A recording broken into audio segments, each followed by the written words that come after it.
Guys, আমি হচ্ছি guys, এটা হচ্ছে তোমাদের রিম্পার ডায়েরি। এখানে তোমরা অনেক রকমের ভিডিও পাবে। বলে দাও হাই গাইস। তো এই চ্যানেলটা সাবস্ক্রাইব করে দাও, লাইক করো, শেয়ার করো, পাশে থাকো। এই বাচ্চাটার কথা অন্তত শুনে নে, ঠিক আছে? ওরও ভিডিও করো।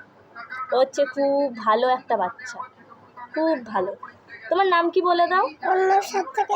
একটু কম দুষ্টু হয়। আচ্ছা, ও কম দুষ্টু, ঠিক আছে? ও খুব ভালো ছেলে, ঠিক আছে? তোমরা তাহলে ওর কথা শুনে নাও, সাবস্ক্রাইব করে দাও। এবার নতুন নতুন ভিডিও পাবে। বাই।